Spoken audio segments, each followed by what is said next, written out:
खुदा यीशु मसीह में आपकी खिदमत में सलाम अर्ज करता हूं।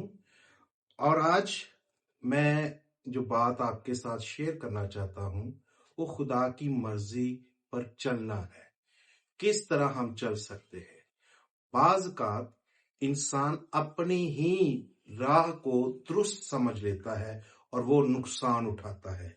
खुदा के कलाम में पौलुस रसूल की मार्फत इफिसस के नाम खत 5वां बाब और उसकी 15वीं आयत को हम उसकी तिलावत करते हैं। लिखा है, बस गौर से देखो कि किस तरह चलते हो, नादानों की तरह नहीं बल्कि दनाओं की मानित चलो।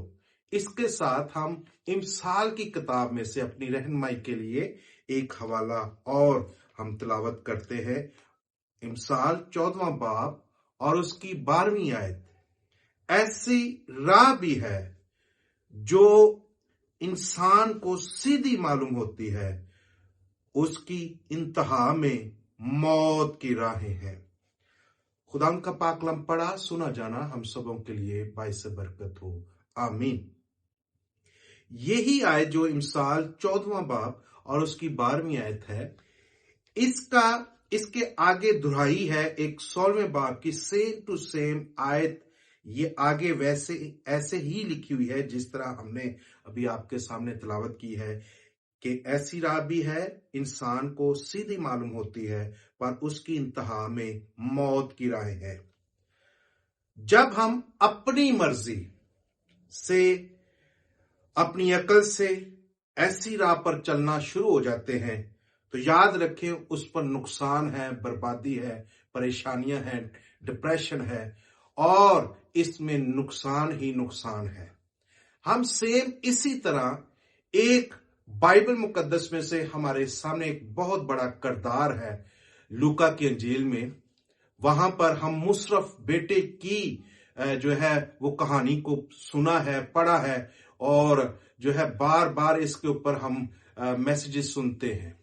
वहां पर हम देखते हैं कि मुशर्रफ बेटा जो है वो अपना हिस्सा अपने बाप से तकाजा करता है। वो चाहता है कि मैं अपना हिस्सा जो है वो ले लूं ताकि मैं अपनी तौर से, अपनी तरह से, अपनी मर्जी से वो जो है उसके ऊपर काम कर सकूं, अपना बिजनेस चला सकूं, अपनी मर्जी से उसको खर्च कर सकूं। तो वहां पर हम देखते हैं कि जब उसके बाप ने उसको अपनी दौलत में से, अपने सारे जो है तमाम चीजों में से उसने अपना हिस्सा उस अपने बेटे को दे दिया और ये बेटा जो है दूसरे मुमालिक में अपनी मर्जी से चला गया और वहां पर रहने लगा। और कुछ ऐसे ही उसको बहुत सारे दोस्त उसको मिल गए, बुरी सोसाइटी मिल गई, क्योंकि उसने जो राह चुनी थी वो उसको अपनी मर्जी से तो ठीक लग रही थी, मगर उसकी, जिस तरह हमने इमसाल की किताब में पढ़ा है कि वो ऐसी राह जो उसको जो है इंसान को सीधी मालूम होती है।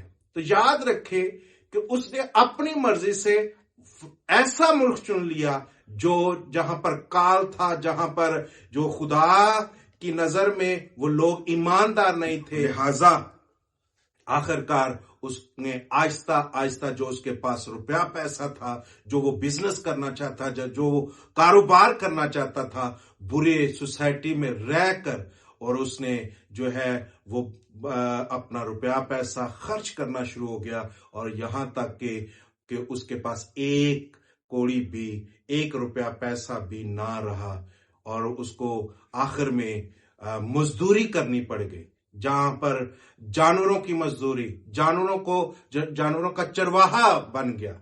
और यहां पर हम देखते हैं कि वो यहां तक मजबूर हो गया कि वो सूरों की जो फलियां हैं, सूरों का जो खाना है, वो उसको जो है वो खाना शुरू हो गया। तो फिर जो है याद रखें कि जिस तरह हम जिस बात पर हम गौर कर रहे हैं कि कलाम में लिखा है कि बस गौर से देखो। हम अपने आप को गौर से नहीं देखते, हम दूसरे लोगों पर जो है वो निगाह करते रहते हैं कि फलां बंदा गलत है, फलां बंदा ऐसा है।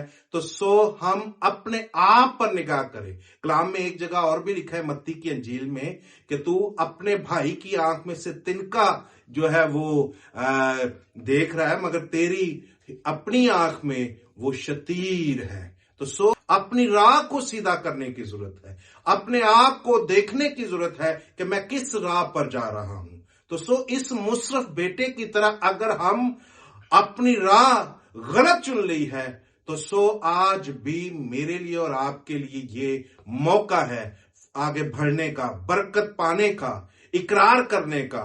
इकरार करने के वसीला से हमें जो है वो दोबारा तरक्की, ब्लेसिंग्स, बरकतें, नेमतें दोबारा मिल सकती हैं। क्योंकि जब मुशर्रफ बेटा ने ये सोचा कि मेरे बाप के घर में मुझसे ज्यादा अच्छे जो नौकर हैं वो अच्छा खा रहे हैं, पहनते हैं, पी रहे हैं, उसने जो है दिल ही में सोचा, और वो जैसे उसने उस पर अमल करना शुरू कर दिया, वो अपनी राह से फिरा, अपनी मर्जी जो है अब वो बाप पर छोड़ना शुरू हो गया, और इसने इकरार किया, तौबा किया, और जैसे ही वो सीधी राह पर चलना शुरू हुआ, और वो जो है वो उस बाप जो है उसके लिए वो बाहें फैलाए हुए खड़ा हुआ है कि जैसे ही मेरा बेटा वापस आएगा तो मैं उसको अपने सीने पर लगा लूंगा, अपने गले पर लगा लूंगा। और उसने अपने बेटे के लिए उसने ये नहीं सोचा, बाप की शफकत देखे कि उसने ये नहीं सोचा कि मेरा बेटा जो है वो अपनी दौलत लेकर चला गया है, मगर बाप की शफकत देखे कि उसने उसी वक्त जो है पला हुआ बछड़ा जो है ज़िबा करवाया, खुशी का जो है इंतजाम किया, और उसको जो है अच्छी अंगूठी, अच्छा लिबास अपने नौकरों को हुक्म दिया, और उसने ये अल्फाज कहे बेटे ने बाप से कि ए बाप, मैंने तेरी और नजर में और आसमान की नजर में गुनाहगार ठहरा, तो लिहाजा ए बाप मुझे माफ कर। तो जब हम अपने आप पर गौर करते हैं, अपने आप पर नजर करते हैं, तो फिर जो है खुदा हमें तब्दील करता है, फिर खुशियां आती हैं, फिर नुकसान नहीं होता, तब्दीली आती है, शादमानी आती है, परहेजगारी आती है। तो फिर हमारे लिए आसमान खुल जाता है। जब आसमान खुल जाता है तो बेशुमार नेमतें, बरकतें निछावर होती हैं। तो आए हम अपने आप को, अपनी राहों को, अपने अपने अपने जो है चाल चलन को दुरुस्त कर सके खुदा के कलाम के मुताबिक। खुदा का कलाम ये कहता है हम अपने आप को दुरुस्त करें। तो इस कलाम के वसीला से आपको और मुझे खुदा बरकत दे। आमीन।